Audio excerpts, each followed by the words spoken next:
Lucknow police के लिए चुनौती बन गया था एक मर्डर केस। ऐसे हुआ खुलासा। उत्तर प्रदेश की राजधानी लखनऊ में पिछले साल हत्या की एक वारदात ने पूरे पुलिस महकमे को हिलाकर रख दिया था। मरने वाला शहर का एक प्रॉपर्टी डीलर था जिसे आधी रात के वक्त गोली मारकर मौत के घाट उतार दिया गया था। इस हत्याकांड को सुलझाने में पुलिस ने दिन रात एक कर दिए थे और जब मामले का खुलासा हुआ तो हकीकत जानकर हर कोई सन्न रह गया। मोहम्मद जैद शकील युवा नेता होने के साथ साथ प्रॉपर्टी डीलर का भी काम करता था। उसे क्रिकेट मैच का शौक था। वारदात के दिन यानी 4 जून 2016 को आधी रात के वक्त वह अपने दोस्त फरहान के साथ एक नाइट क्रिकेट मैच देखकर वापस घर की तरफ जा रहा था। तब भी ऐशबाग के वाटर वर्क्स रोड पर अंजुमन सिनेमा के पीछे से 2 बाइक सवार बदमाश आए और उन्होंने जैद पर ताबड़तोड़ फायरिंग शुरू कर दी। इस दौरान जैद को कई गोलियां लगी जबकि फरहान बच गया। वारदात में जैद की मौत हो चुकी थी। इस खबर से पूरे लखनऊ शहर में सनसनी फैल गई थी। मृतक जैद का संबंध प्रभावशाली परिवार से था। उसके पिता शकील पटाखों के बड़े कारोबारी हैं और संभल के पूर्व सांसद वरिष्ठ नेता शरफीकुद्दीन रहमान वर्क रिश्ते में उसके नाना लगते हैं। वह खुद भी युवा नेता था, लिहाजा उसकी हत्या की मामला पुलिस के लिए किसी चुनौती से कम नहीं था। पहले पुलिस को लग रहा था कि मामला किसी प्रॉपर्टी के विवाद का भी हो सकता है, क्योंकि जैद प्रॉपर्टी का भी काम करता था। मामले के कोई अहम सुराग हाथ नहीं आ रहे थे। तब इस केस को लखनऊ के तेज तर्रार SP crime doctor Sanjay Kumar ने खुद अपने हाथों लिया। पुलिस ने सबसे पहले मृतक के मोबाइल फोन की जांच की, फिर उसकी सीडीआर निकलवाई गई। उसके आधार पर जैद के आसपास और मिलने वालों के फोन पुलिस ने सर्विलांस पर लगा दिए। इस दौरान पुलिस को कॉल रिकॉर्ड से जैद के दोस्त फरहान पर कुछ शक हुआ। ये वही फरहान था जो वारदात की रात बाइक चला रहा था और जैद उसके पीछे बैठा था। पुलिस ने फरहान से पूछताछ करने का फैसला किया और फरहान को बुला लिया। पुलिस को शक था कि जिस रास्ते से हमेशा जैद घर आता था, वारदात के दिन वह दूसरे रास्ते से क्यों आया था, क्योंकि वह उस रात फरहान के साथ था। तो पुलिस के शक की सुई उसी की तरफ घूम रही थी। हमलावरों ने इतनी गोलियां चलाई लेकिन फरहान कैसे बच गया, यह सवाल भी उसे शक के दायरे में खड़ा कर रहा था। शुरू में फरहान पुलिस को बहलाने की कोशिश करता रहा। पुलिस ने उसकी फ़ोन डिटेल्स भी खंगाल रही थी, लेकिन बाद में वह पुलिस की शक्ति के आगे टूट गया। फरहान ने इस हत्याकांड की परतें खोलनी शुरू की।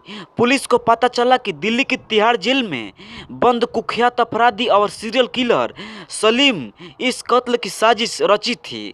दरअसल सलीम की जैद से जान पहचान थी, लेकिन उसके जेल चले जाने के बाद जैद और उसकी पत्नी अंजुम आरा एक दूसरे के करीब आ गए थे। दोनों साथ साथ घूमने जाते थे। उन दोनों को कई बार साथ देखा गया था। जब इस बात का पता सलीम को चला तो उसने जैद को ठिकाने लगाने का मन बना लिया, जिसके लिए शूटर की जरूरत थी। दरअसल जैद की हत्या से ठीक 13 दिन पहले यानी 25 मई 2016 को गैंगस्टर सलीम एक मामले की पेशी के लिए तिहाड़ जेल से कानपुर कोर्ट में लाया गया था। वहीं रेलवे स्टेशन के रेस्ट रूम में उसने अपने गुर्ग के साथ मिलकर जैद को रास्ते से हटाने की योजना बनाई। इस काम के लिए उसने फरहान को जैद से गहरी दोस्ती करने के लिए कहा और साथ ही 2 शार्प शूटर इस काम के लिए चुने गए, जिसमें सलीम का खास शूटर रवि गौतम भी शामिल था। 3 शूटर इस काम के लिए लखनऊ भेजे गए थे। फरहान के पकड़ में आने के बाद पुलिस ने उसकी निसंदेही पर इस मामले में कुल मिलाकर 5 लोगों की गिरफ्तारी किया था, लेकिन कत्ल को अंजाम देने वाले शूटर रवि गौतम और उसके साथियों को आज तक पुलिस तलाश कर रही है। इस मामले में सलीम के खिलाफ एक और मुकदमा दर्ज कर लिया गया है। प्यार का इजहार मर्डर, फिर 2 साल बाद खुलासा। कौन था मोना के कातिल, राणा का मददगार। दोस्तों यह खबर दिल्ली की है। साल 2014 में मोना को दिल्ली पुलिस में कांस्टेबल की नौकरी मिली। उसकी ड्यूटी पीसीआर यूनिट में लगाई गई। यहाँ सुरेंद्र राणा पहले से तैनात था। काम करने के दौरान सुरेंद्र उसके संपर्क में आया और धीरे धीरे वो उसे पसंद करने लगा। हालांकि मोना इस बात से अनजान थी। साल 2021 सितंबर महीने के 8वें दिन देश की राजधानी दिल्ली में हत्या की खौफनाक वारदात हुई। कातिल ने इस राज को 2 साल तक अपने शैतानी दिमाग में छिपाए रखा। उसने उस लड़की का कत्ल किया जो उसे डैडी कहती थी और वो बेटा बुलाता था। हत्या करने के बाद वो 2 साल तक लड़की के परिवार के संपर्क में रहा और वो हर पल मदद के भरोसे अपनी साजिश से परिवार के साथ खेलता रहा। अब जब इस हत्याकांड का खुलासा हुआ तो लोग सन्न हैं। साल 2014 में मुन्ना को दिल्ली पुलिस में कांस्टेबल की नौकरी मिली। उसकी ड्यूटी पीसीआर यूनिट में लगाई गई। यहाँ सुरेंद्र राणा पहले से तैनात था। साथ काम करने के दौरान सुरेंद्र उसके संपर्क में आया और वह धीरे धीरे उसे पसंद करने लगा। हालांकि मोना इस बात से अनजान थी। वो सुरेंद्र को डैडी यानी पिता कहती थी और सुरेंद्र उसे बेटा। मोना उसके इरादों से बेखबर थी। इसकी वजह थी कि उसने कुछ सपने संजोकर रखे थे। वो आईएएस आईपीएस अफसर बनना चाहती थी। इसी सपने को साकार करने के लिए उसने दिल्ली पुलिस की नौकरी छोड़ दी और मुखर्जी नगर में यूपीएससी की तैयारी करने लगी। इसी बीच सुरेंद्र ने प्यार का इजहार कर दिया, मगर उसने यह कहते हुए माना कर दिया कि वह अभी अपना सपना पूरा करना चाहती है। इनकार के बाद दोनों के बीच दूरी बढ़ गई। उधर सुरेंद्र उस पर बुरी नज़र रखने लगा।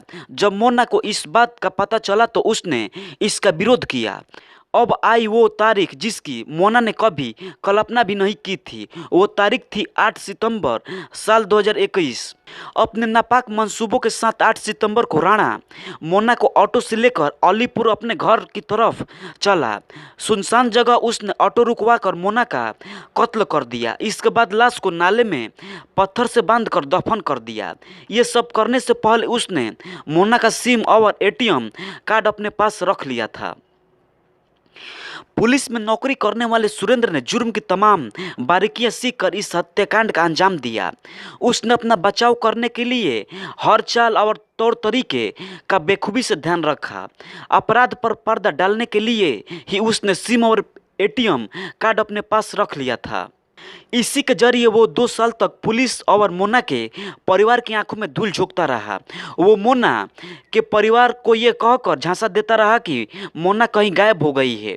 उसने एक ऑडियो क्लिप भी तैयार की थी। इसमें उसने मोना के पुराने ऑडियो का इस्तेमाल किया, जिसे एडिट करके परिवार वालों को सुनाता था। कई बार उसके घर वालों के साथ वो पुलिस थाने भी गया। थाने में पुलिस वालों को ठीक से नहीं तलाश करने की बात कहते हुए फटकार भी लगाई। इस कहानी में वो एक नए किरदार की एंट्री करवाता है और वो अपने साले रॉबिन का साथ लेता है, जो अरविंद बनकर मोना के घर वालों को फ़ोन करता था। उसने अपने साले को एक ऑडियो दिया। जब रॉबिन उसके घर वालों को कॉल करता था तो ऑडियो चला देता था।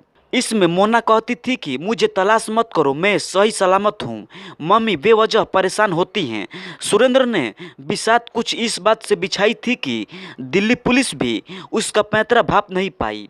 पुलिस उस लड़की की तलाश करती रही जो कब की मारी जा चुकी थी।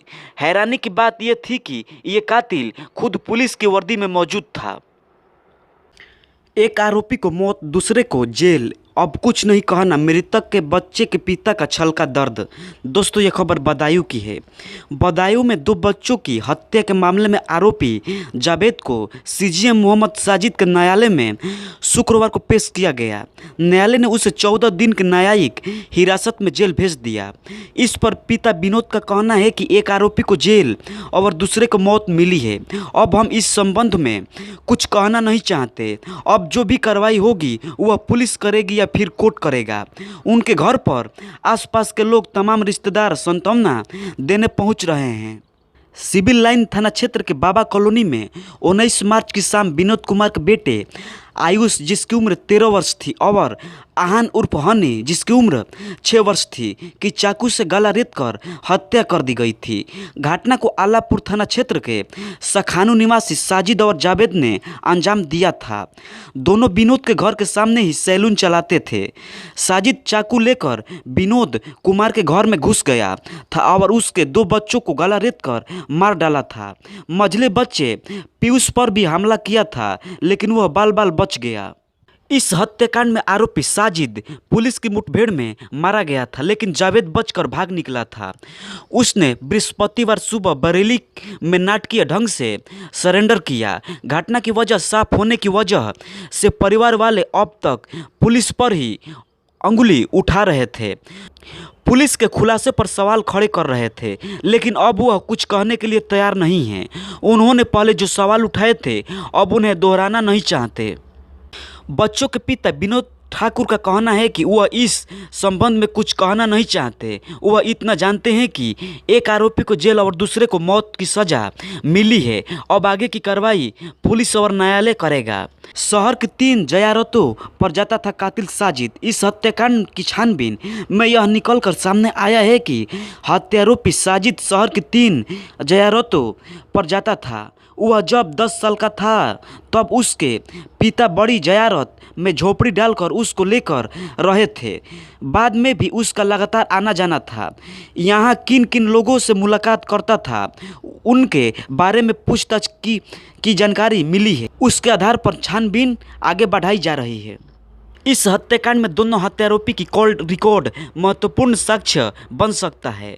इससे घटना के खुलासे में काफ़ी मदद मिलेगी। हत्याकांड वाले दिन दोनों हत्यारोपी ने मोबाइल पर किस किस से बात की थी, वह लगातार किससे बात कर रहे थे, यह अहम सवाल है। पुलिस ने कुछ कॉल रिकॉर्ड भी निकलवाई हैं लेकिन इस संबंध में पुलिस कुछ कहने को तैयार नहीं है। पुलिस ने इसे विवेचना का पाठ बताते हुए कुछ कहने से इनकार कर दिया है। बाबा कॉलोनी में अभी भी तैनात है पुलिस बल। हत्याकांड के बाद बाबा कॉलोनी में पुलिस बल तैनात हैं। पीड़ित परिवार के बाहर इंस्पेक्टर कुंवर गांव राजेंद्र बहादुर सिंह और अन्य पुलिस टीम लगाई गई हैं। मंडी समिति के नज़दीक मूसा झाग इंस्पेक्टर मनोज कुमार को लगाया गया है। सीओ सिटी आलोक मिश्रा भी लगातार भ्रमण करते हुए सुरक्षा व्यवस्था को जायजा ले रहे हैं। हालांकि मोहल्ले में शांति का माहौल है। अब स्थानीय लोगों ने अपनी अपनी दुकानें खोलना शुरू कर दिए हैं। डबल मर्डर का खुलासा। फेसबुक ग्रुप के वर्चस्व की जंग में हुई थी चचेरे भाइयों की हत्या। पुलिस ने हत्या आरोपी को किया गिरफ्तार। दोस्तों ये खबर उत्तर प्रदेश के गोरखपुर की है। उत्तर प्रदेश के गोरखपुर जिले के जगहा थाना में बीते 24 मई की दोपहर करीब 2 बजे गर्रा नदी के किनारे पार्टी के बाद 2 चचेरे भाई कृष्णा जिसकी उम्र 25 एवं दिवाकर जिसकी उम्र 23 की हत्या कर दी गई थी। मृतक खोराबार थाना क्षेत्र के कुरमौल के रहने वाले थे। पुलिस ने रविवार को इस हत्याकांड का चौंकाने वाला खुलासा किया है। एसीपी नॉर्थ अरविंद पांडे ने बताया है कि इस हत्या को अंजाम देने वाले 6 आरोपियों को और उन्हें शरण देने वाले 3 लोगों को गिरफ्तार कर जेल भेज दिया है। इस घटना में शामिल 3 अन्य आरोपियों की तलाश की जा रही है। यह हत्या फेसबुक पर 2 ग्रुप के बीच वर्चस्व को लेकर हुई थी। अरविंद पांडे ने बताया है कि हत्या की दुस्साहित वारदात में सारे असलहे बरामद कर लिए गए हैं। इस हत्याकांड का मुख्य आरोपी अमन पटेल है। ये सभी नई उम्र के 20 से 21 साल के युवा हैं। इनके फेसबुक पर इनके आइडियल गलत सेट हो गए हैं। ये सभी क्राइम पर बनी फिल्मों से प्रभावित हैं। इनके फेसबुक पर भी इनके आइडियल के रूप में अधिकतर अपराधियों और विलेन की फोटो मिली हैं। इनका अच्छा खासा ग्रुप है। मृतक से इनका टच रहा है। इनके कॉमन फ्रेंड रहे हैं। इनके द्वारा प्रतिद्वंदित में इन घटना को अंजाम देने की बात सामने आई है।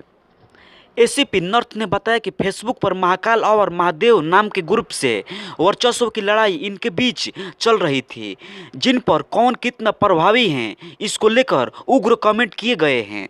दिसंबर 2018 में इन दोनों ग्रुपों के बीच मारपीट हुई थी, उसकी भी प्रतिद्वंदिता चल रही है, जिस कारण घटना को अंजाम दिया गया। इनमें अमन पटेल पहले आपराधिक मुकदमा रहा है। इसके अलावा किसी के ऊपर कोई मुकदमा नहीं है। है, मृतक के ऊपर भी मारपीट का मुकदमा दर्ज रहा है। पुलिस ने जिन 9 आरोपियों को गिरफ्तार किया है उनमें खारोबार के जंगल रामलखना के रहने वाला 20 साल का अमन पटेल, 19 साल का अमीश सिंह उर्फ विवेक, जगह के गहिरा चौबे टोला के रहने वाला 21 साल का अभिषेक उर्फ निशु चौबे, जगह के मोतीराम अड्डा कोयरान टोला का रहने वाला 21 साल का सत्यम यादव, जगह के बंदरगाह गांव के रहने वाला 21 साल के अनिकेत उर्फ विशाल, खारोबार सोनहे का रहने वाला अभिजीत को हत्या के आरोप में गिरफ्तार किया है। वहीं 3 हत्यारोपी को षड्यंत्र और शरण देने के आरोप में गिरफ्तार किया गया है, जिनकी पहचान खोराबार के पुछिया ब्रह्म स्थल के रहने वाले 22 साल की शशि कुमार यादव, खोराबार जंगल के रामलखना के रहने वाले 40 साल के राणा प्रताप सिंह और गगहा थाना क्षेत्र के गजपुर के रहने वाले 22 साल के सोनू उर्फ शिवजी चौधरी के रूप में हुई है।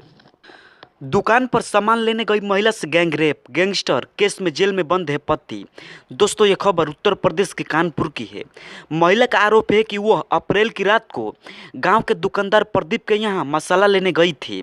वहां अरुण नाम का एक युवक पहले से मौजूद था। उन दोनों ने पीड़ित महिला को पहले बहाने से दुकान के अंदर बुलाया। इसके बाद शटर गिराकर महिला को दुकान के अंदर दबोचकर गैंगरेप किया। पुलिस ने दोनों हत्यारोपी को गिरफ्तार कर लिया है। उत्तर प्रदेश के कानपुर में दुकान में सामान लेने गई महिला से गैंगरेप की वारदात सामने आई है। महिला का पति गैंगस्टर के केस में जेल में बंद है। मामला बलहौर इलाके का है। महिला का आरोप है कि वह 4 अप्रैल की रात को गांव के दुकानदार प्रदीप के यहां मसाला लेने गई थी। वहां अरुण नाम का एक युवक पहले से मौजूद था। उन दोनों ने पीड़ित महिला को पहले बहाने से दुकान के अंदर बुलाया। इसके बाद शटर गिराकर महिला को दुकान के अंदर दबोच लिया और बारी बारी से दोनों ने महिला के साथ रेप किया। महिला ने जब इसका विरोध किया तो हत्यारोपी ने धमकी दी कि इस बारे में अगर किसी को बताया तो जान से मार देंगे। महिला ने कहा कि उसका पति जब जेल से छूटेगा तो उसे बताऊंगी। जेल से छूटकर आने के बाद जब उसे इस घटना के बारे में पता चलेगा तो वह तुमको नहीं छोड़ेगा। इस पर हत्यारोपी ने महिला को धमकाते हुए कहा कि तुम्हारा पति जब तक जेल से छूटकर आएगा तब तक तुम दुनिया से चली जाओगी। महिला ने पुलिस को दी अपनी शिकायत में कहा है कि प्रदीप ने मुझे दुकान के अंदर खींचकर शटर बंद कर लिया। उसके बाद अरुण और प्रदीप ने मिलकर मेरा रेप किया। मैं अकेली थी और वो 2 थे, इसलिए कुछ न कर पाई। वारदात के बाद महिला ने थाने जाकर पुलिस में शिकायत की। इस मामले में एडीसीपी विजन त्रिवेदी का कहना है कि महिला की शिकायत के आधार पर रिपोर्ट दर्ज कर ली गई है। इस मामले में पुलिस ने कार्रवाई करते हुए दोनों आरोपियों को गिरफ्तार कर लिया है। दोनों हत्यारोपी से पूछताछ की जा रही है। पुलिस मामले की जांच कर रही है। हत्यारोपी के खिलाफ कड़ी से कड़ी कार्रवाई की जाएगी।